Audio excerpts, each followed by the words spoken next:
ये कहानी शुरू होती है एक ऐसे गांव से जहां के लोग हमेशा मुस्कुराते रहते थे। उस गांव का नाम था सुंदरपुर और वहीं रहते थे दो बहुत ही अच्छे दोस्त। एक का नाम था रायस्टार और दूसरे का ज्ञान भाई। वो दोनों बचपन के दोस्त थे, साथ रहते, साथ घूमते, साथ खेलते। पूरे गांव में उनकी दोस्ती मशहूर थी। लेकिन एक दिन कुछ ऐसा हुआ जो उनकी जिंदगी हमेशा के लिए बदल गया। सुबह सुबह रायस्टार ज्ञान भाई को बुलाने उसके घर गया, पर जाकर देखता है कि ज्ञान भाई और उसके पापा अपना घर खाली करके गांव छोड़कर जा रहे हैं। रायस्टार ने पूछा, कहाँ जा रहे हो तुम लोग? ज्ञान भाई बोला, मेरे पापा ने शहर में एक नया घर लिया है, बहुत बड़ा है, आज से हम सब वहीं रहेंगे। रायस्टार बोला, तो इसका मतलब अब हम कभी नहीं मिलेंगे? ज्ञान भाई बोला, नहीं यार, मैं बीच बीच में मिलने आता रहूंगा। फिर ज्ञान भाई अपने घर वालों के साथ चला जाता है। रायस्टार दूर एक बर्च के पेड़ के पास खड़ा होकर उसको जाते हुए देखता रहता है। उसके बाद हर दिन रायस्टार उसी पेड़ के पास बैठकर ज्ञान भाई का इंतजार करता है। दिन ढल जाता है, शाम हो जाती है, रात भी, पर ज्ञान भाई कभी वापस नहीं आता। आखिर में रायस्टार को लगता है कि अब वो कभी नहीं आएगा और धीरे धीरे वो उसे भूल जाता है। फिर 15 साल बाद का सीन दिखाया जाता है। रायस्टार अब बड़ा हो चुका था, एक आर्मी कैप्टन बन गया था। उसके पास अपनी एक पूरी सेना थी। दूसरी तरफ एक सुंदर से गांव में एक बड़ा सा महल था जिसमें अब रहता था ज्ञान भाई,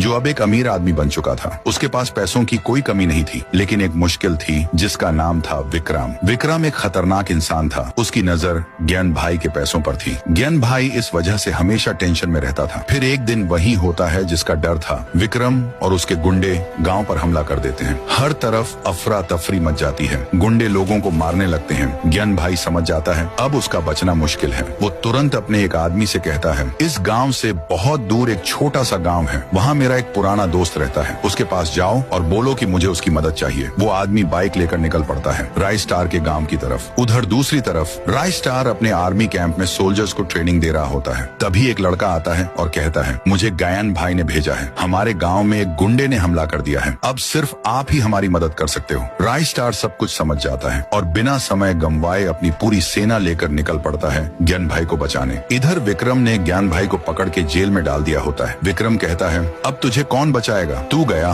ज्ञान भाई बोलता है, तुझे नहीं पता, मेरा एक दोस्त है जो मेरे लिए जान भी दे सकता है और वही तुझे मारकर मुझे छुड़ाएगा। तभी अचानक सब तरफ एक गहरी धुंध छा जाती है और उस धुंध के बीच से एंट्री होती है रायस्टार की अपनी सेना के साथ। वो गुंडों पर टूट पड़ता है। तेज लड़ाई होती है, गोलियां चलती हैं, हर तरफ मार धाड़। कुछ देर बाद जब धुंध हटती है, विक्रम जेल के अंदर देखता है ज्ञान भाई वहाँ से गायब है। वो तुरंत पीछे मुड़ता है तो देखता है रायस्टार खड़ा है अपनी सेना के साथ।